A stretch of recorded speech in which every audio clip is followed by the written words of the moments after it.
isakaza tuje konti systeme je mizigale twongeye guruka kugira ngo tukugezeho updates zikomeje kuza nyinshi zitangaje. Igisirikare cya Repubulika ya Demokarasi ya Kongo gikomeje kugenda gifata situation nkaho iri serie mu kugura ibikoresho bikomeye, amadrone ya Winglong ya kabiri cyangwa se zizwi nka GG kabiri.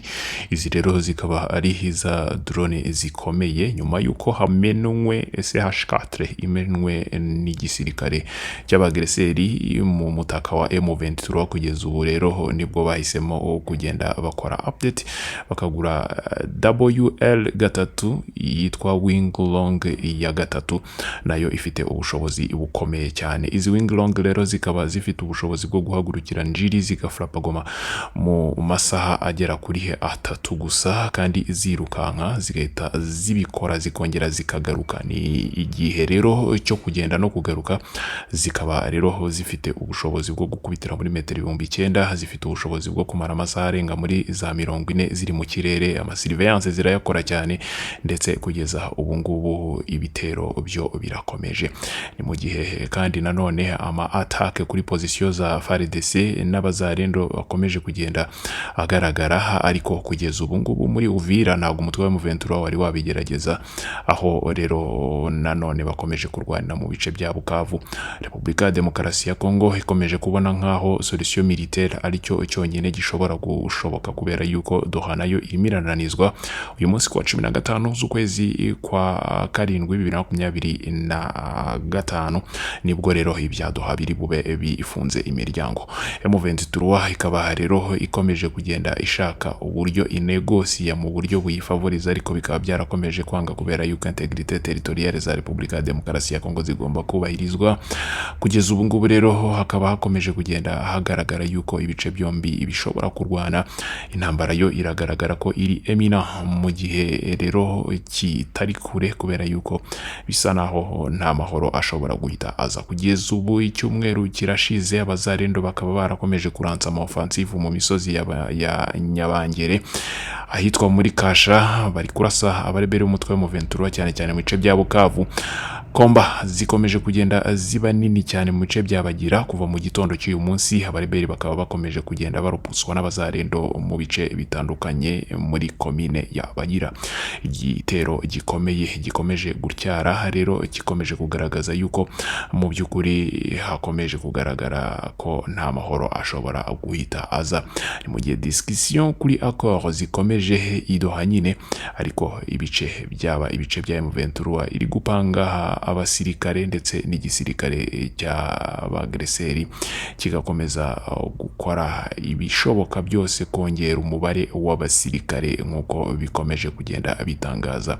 Frappe aérienne zikomeje kugenda zitegurwa, kubera yuko suko imaze kunyura mu kirere cyabagira inshuro zigera kuri 3, nyuma yuko rero hakomeje kugaragara yuko izi ari surveillance nyuma y'isinywa ry'amasezerano y'amahoro mu kwezi kwa Kamena hagati ya Repubulika ya Demokarasi ya Kongo n'igihugu cy'u Rwanda. Blosi uhagarariye Trump akaba yamenyesheje M23 AFC yatumiwe Doha kugira ngo hasuzumwe uburyo uwo mutwe ugomba gushyira mu bikorwa ayo masezerano ukarekura umujyi wa Goma nta yandi mananiza. Politike ya Repubulika ya Demokarasi ya Kongo ikaba rero ikomeje kugenda igaragara ko iri orage. Mu by'ukuri pour parler zikaba zikomeje kugenda zaguka Doha. Delegation ya Kinshasa ndetse n'iya Goma kugeza ubu communication ikaba iri limité, ariko climat ya méfiance ikaba ikomeje kugaragara kuri terrain, kubera yuko amasasiyo aracyumvikana ndetse n'ikivugwa yuko hagomba kuba cessez-le-feu ntago kigeze gikurikizwa. Intambara rero ikaba ikomeje, ndetse tukaba turi bukomeze kugukurikirana gatanu ku kandi. Isakaza toujours compte systeme jamais égalé. Kugeza ubu abazarendo bakaba bakomeje rero kurasana mu buryo bukomeye n'igisirikare cy'abasirikare b'abagreseri, aho barwana nuko babavira ku butaka. Turagaruka mu kanya. Isakaza toujours compte systeme jamais égalé, tuje kugira ngo twongere tuguye update zindi zikaba zishingiye ku mirwano ibarutse nonaha. Ikaba rero iri mu harimo kurwanwa aya masaha tuvugana. N'imirwano rero hagati ya Wazalendo ndetse na M23 ni muri Sud Kivu muri teritwari ya Walungu. Muri iki gitondo affrontement zikaba zibyukiye muri Muzinzi hagati ya M23 n'Abazalendo cyane cyane ba section za Mubangu, Maheshe ndetse na Ngando. Bakaba rero bari kurwana kuri artillerie, bari gufashwa rero na FARDC bataka umutwe wa M23. Kugeza ubu aba M23 bagera ku 10 bakaba bamaze kuba neutraliser, materiel nyinshi zikaba zimaze kuba abandonné, ndetse tukaba turi gukurikirana gatanu ku kandi uko izi update ziri kugenda. Igisirikare cya Repubulika ya Demokarasi ya Kongo kikaba gikomeje kugenda kigerageza kwegerana n'Abazalendo kugira ngo barusheho kugenda bahagarika izi ramforo nyinshi zikomeje kugenda zikorwa zegera umujyi wa Uvira. Uvira ikaba yamaze gushyirwa rero kuri radar z'umutwe wa M23, aho umutwe wa M23 upanga kuba wajya gufata aka gace ariko kakaba kakomeje kugenda kagaragaramo forces z'igisirikare cy'u Burundi, iperereza ryinshi ndetse n'igisirikare cya Repubulika ya Demokarasi ya Kongo biri kuba. Ariko mu gihe Felix Tshisekedi yishimiye implication ya Donald Trump muri difficulté igihugu cye gikomeje guhura nacyo cyane cyane no muri Afurika muri rusange, Perezida Felix Tshisekedi akaba yabivuze ubwo yaganiraga rero n'itangazamakuru, akongeraho yuko Perezida wa Leta Zunze Ubumwe za Amerika ari we ukomeje kugenda arangiza drame zikomeye cyane cyane nka jenoside muri Repubulika ya Demokarasi ya Kongo. Yabivuze kandi nanone na dimanche umunsi w'ejo ubwo yarari imbere ya delegation y'abapasiteri b'Abanyamerika ba membre do bureau de foi de la Maison Blanche bari muri Repubulika ya Demokarasi ya Kongo. Harimo rero witwa Travis Johnson, akaba ari directeur wungirije wa bureau de la foi de la Maison Blanche, ndetse akaba ari we rero wari uri muri Repubulika ya Demokarasi ya Kongo. Igihugu cya Repubulika ya Demokarasi ya Kongo mu bibazo gikomeje guhura nabyo harimo insécurité nyinshi ikarishye, mu gihe muri Rucuru rero soins de santé naho zikomeje kugenda zinakomera cyane cyane bitewe nuko bigoranye kuba mu by'ukuri soins de santé zaba accéder mu bice bitandukanye birimo na Nyamwirima hafashwe n'Abazalendo. Turakomeza tugukurikiranire gatanu ku kandi sakaza tuje konti systeme Jamezigale. Turagaruka mu kanya, ukomeze udukurikirane kandi ujye no kuri page zacu zose, ujye kuri like, share, commentaire ndetse urusheho no kudukurikirana cyane ko tuba tumaze igihe tutagaragara. Iyo duhaye like yawe iradufasha. Turakunda isakaza tuje konti systeme Jamezigale. Turagaruka mu kanya. Bonjour et bienvenue sur Issa Casa, votre référence en information sans concession. Comme le dit notre devise, Issa Casa toujours contesté mais jamais égalé. Nous vous apportons surmonter des révélations explosives sur les situations différentes en République démocratique du Congo.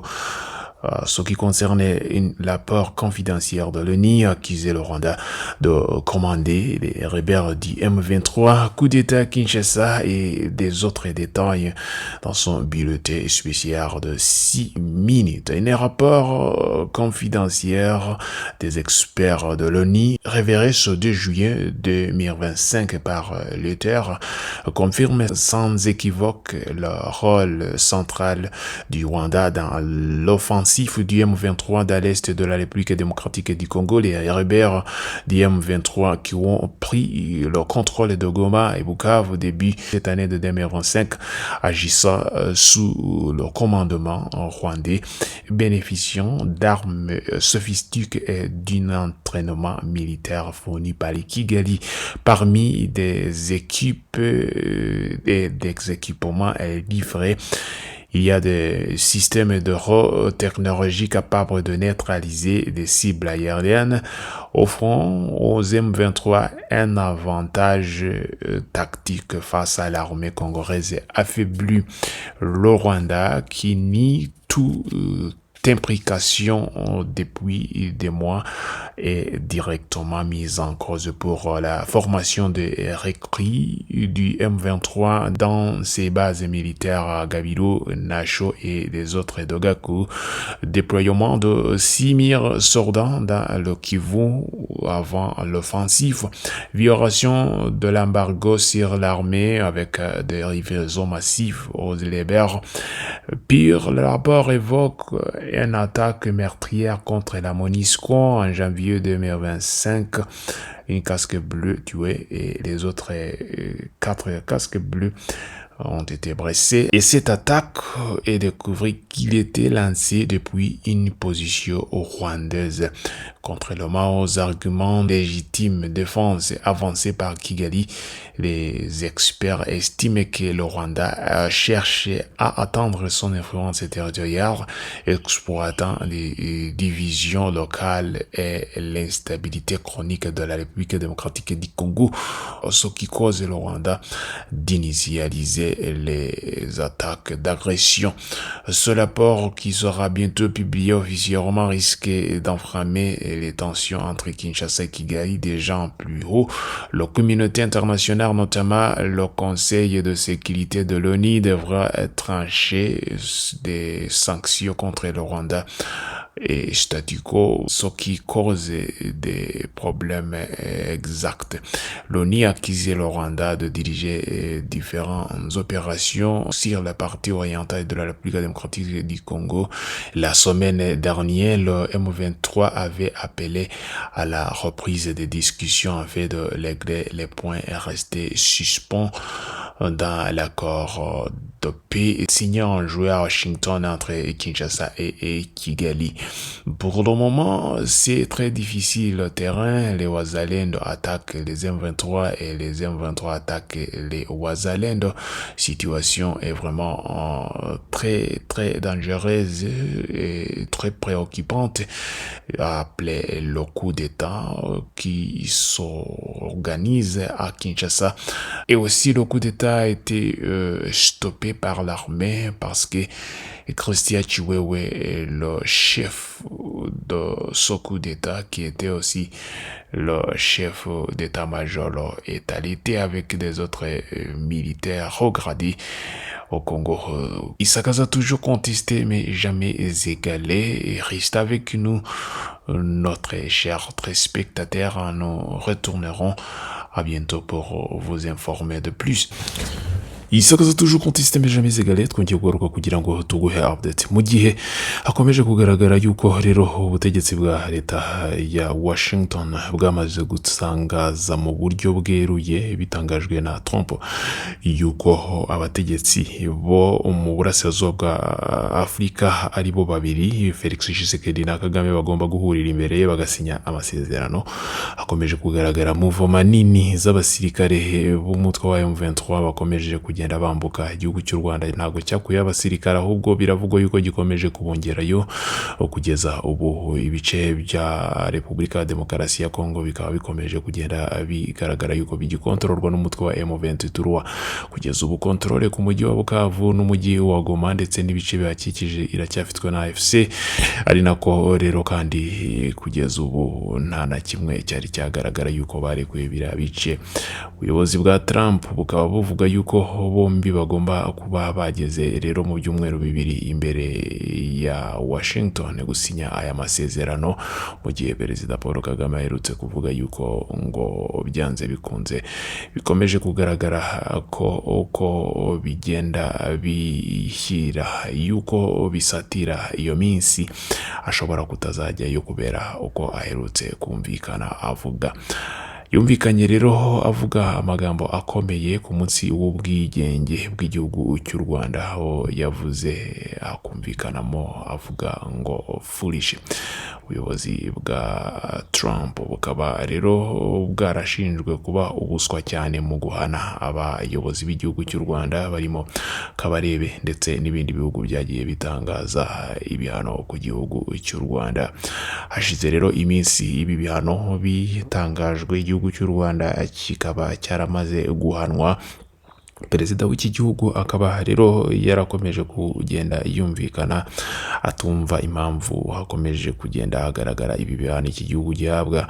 Ku munsi wa 4 w'ukwezi kwa karindwi nibwo yatanze rero imbwirwaruhame Kagame akavuga yumvikana asa n'uvuga yeruye kandi atunga urutoki ibihugu birimo Leta Zunze Ubumwe za Amerika bikomeje guhagararira amasezerano akomeje gusinywa hagati y'ibihugu bibiri, Repubulika Demokarasi ya Kongo n'igihugu cy'u Rwanda. Kagame akaba yarumvikanye rero asa n'utayumva na busa, ariko akemeza yuko afite icyo ashobora gufasha ngo ariko atazakemura ikibazo. Aya masezerano hagati ya Repubulika Demokarasi ya Kongo n'igihugu cy'u Rwanda akaba yarasinywe ku 27 z'ukwezi kwa gatandatu 2025, akaba rero ariyo asabwa gushyirwa mu ngiro.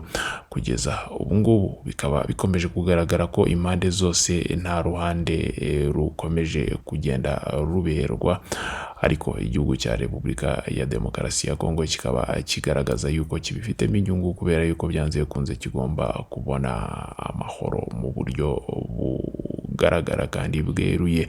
Poroparire z'idoha rero zikaba zikomeje, ari nako Kigali yo ikomeje kwerura muri izi poroparire ikagaragaza ikishaka. Kigali ikaba iporopoza yuko igomba gukontorora mu buryo bure exclusivement province za Nord Kivu na Sud Kivu mu myaka igera mu 8, mu gihe rero iyi kontorora mu mutwe wa M23 nkuko byakomeje kugenda bisohoka mu banegociateri bari idoha. Principalement revendications z'umutwe wa M23 FC idoha zikaba zirimo ngo yuko bakeneye kujera bira bice ngo bya Sud Kivu ndetse na Nord Kivu ku myaka igera mu 8, ariko amakuru akomeje kugenda avuga yuko kuri iyo position guverinoma ya Repubulika Demokarasi ya Kongo ivuga yuko icyo kiri mu byo bagomba ngo kwibagirwa ko kidashoboka. Guverineri ntashobora kwemera iyo proposition aho isa naho ari inzira ya balkanisation en douceur, ikaba rero kandi nanone adashobora kwemera yuko Repubulika ya Demokarasi ya Kongo yajya muri urwo ruhande. Abari b'umutwe wa M23 batejwe inkunga n'igihugu cy'u Rwanda bakaba bamaze ibyumweru rero muri izi discussion zikomeje kugenda zigaragara yuko basaba n'imbabazi, kandi izo mbabazi z'amamnistie kubabarirwa ibyaha by'intambara byabereye hariya byose bikaba bisa naho leta ya Kongo itabikozwa kubera yuko bagomba kuryozwa bakanyura mu munyururu cyangwa se bakanyura mu kayunguruzo ka justice kugira ngo ibyaha bahakoreye bibe byahabwa rero ubutabera. Hashize ibyumweru rero abanegociateri bari Doha, ariko bikaba bikomeje kugenda bigaragara yuko amasezerano ari gusatira isinywa mu buryo bweruye. Abanaliste b'abadiplomate bakaba bakomeje kuvuga yuko equilibre ikomeje kugenda isa naho igaragara kubera yuko sinyatire byanze bikunze zigomba guhagarika iyi ntambara imaze imyaka 3. Bamwe baravuga yuko izi processes zitari credible mu gihe hataraboneka kamo kwishyura ibyangijwe, ndetse yewe n'intambara zikaba zigikomeje kugeza ubu ngubu. Sakaza toujours contester mais jamais égaler. Turagaruka mu kanya tugwana n'izindi updates, komeza dukurikirane.